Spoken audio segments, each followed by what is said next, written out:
Developed by Pocket Trap and published by Humble Games, Dodgeball Academia is a bright and peppy sports-centric action RPG. Here, dodgeball is life, not to be confused with Ted Lasso's "Football is life!" Play as a new up-and-coming dodgeball player as you make a name for yourself in this dodgeball-themed world. It's available starting this week on Nintendo Switch, PS4, Xbox One, and PC. But before we jump into this review, make sure you hit that subscribe button and hit the bell icon to stay up to date on my reviews. Only 10% of you watching are subscribed, so make sure you get subscribed. Dodgeball Academia takes place in this vibrant, colorful world where just about everyone is in love with dodgeball. You play as Otto, this rambunctious kid who is off to join the Dodgeball Academy.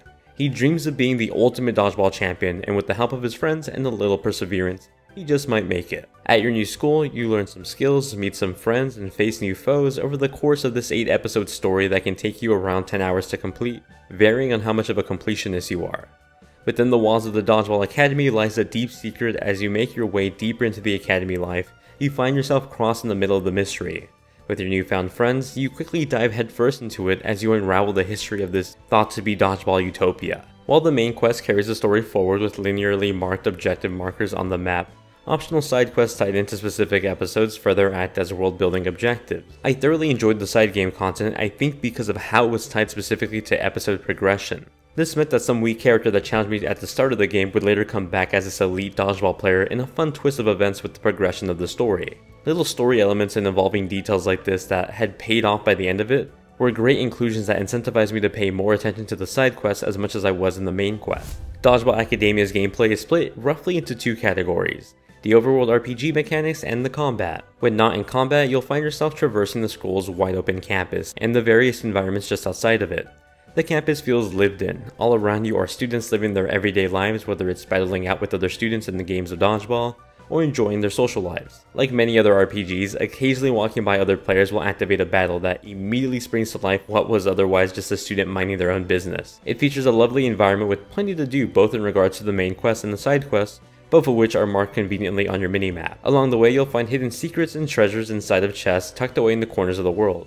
Using a dodgeball, you can open these up to find nifty recovery items or a new stat booster. In addition to the handful of available missions and NPCs to battle, are shops where you can purchase healing items and power-ups that raise your stats or restore your team back to dodgeball playing shape. This is all done with the currency you earn from defeating other players in dodgeball matches. Speaking of which, that's the real attraction of this RPG adventure: the battles. Initially when I saw the trailer for this, I thought it looked a bit like Paper Mario's RPG battle system, but to my surprise this is all done in real time. Each match starts with balls lined up in the middle as players from both teams race over to the center. You control one player at a time as the AI controls the rest of your team. Each teammate has a health gauge and focus gauge. With the press of a button you can throw the ball, while also holding down the button uses a character specific charge shot. Hitting enemies takes down their health gauge, while you also try to avoid the oncoming attacks from the other players. Each player has a counter for attacks as well, but they function differently depending on the character.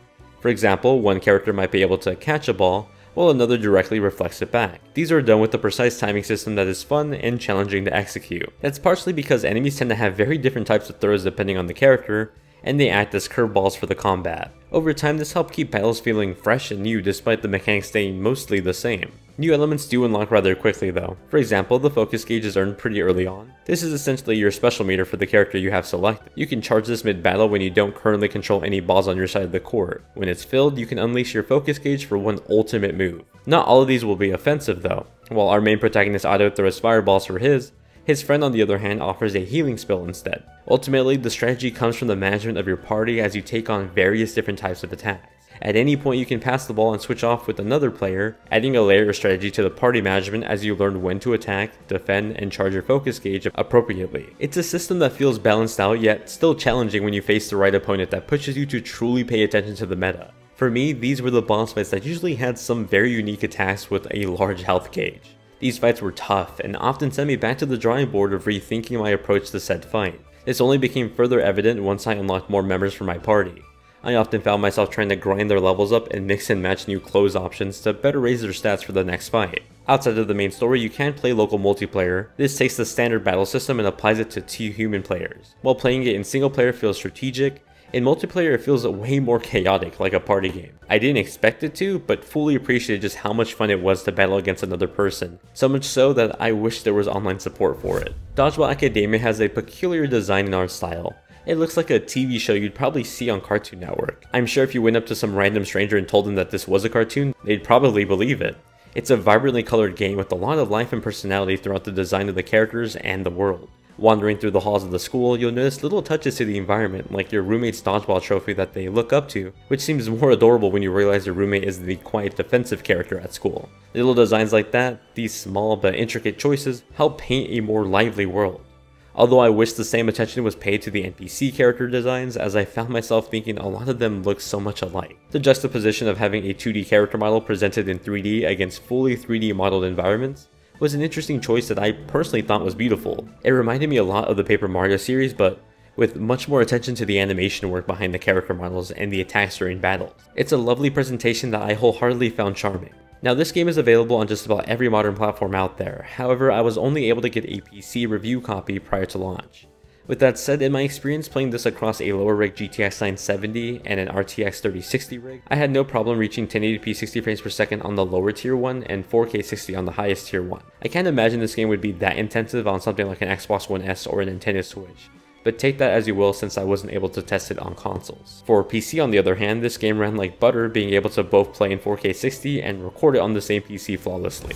Dodgeball Academia has a solid balance of music featuring both great battle tracks and more calm, somber overworld tracks. When walking through the school, I'd hear a slow but calming guitar piece that evoked everyday school life. That same track then transitioned to a more heavy instrumental that took over during the battles on campus. The mix of both reminded me a lot of the mainline Pokemon RPGs, and while I don't think these songs are as iconic, they more than do a great job at setting the stage for a magnificent dodgeball theme world. Sound design was done well too, with just about every subtle detail getting a bit of sound. Whether it's Otto's sneakers as we run across the campus, the change in our step as we walk up some stairs, or the bubble pops that come up when characters speak. All of them featured some high quality work. In conjunction with the slight rumbles attached to the sounds, I thought the sound design was thoughtfully done. Dodgeball Academia is a charming sports-centric action RPG with a lot of heart and love put behind the gameplay, presentation, and quirky story. It may not be the longest RPG out there, and I do wish there were some online features, but it is a thoroughly enjoyable one, clearly influenced by many popular JRPGs of the past. If you're looking for a fun new RPG to sink your teeth into that won't take you hundreds of hours to finish unless you really want to do the side quest, here's one that you should keep on your radar.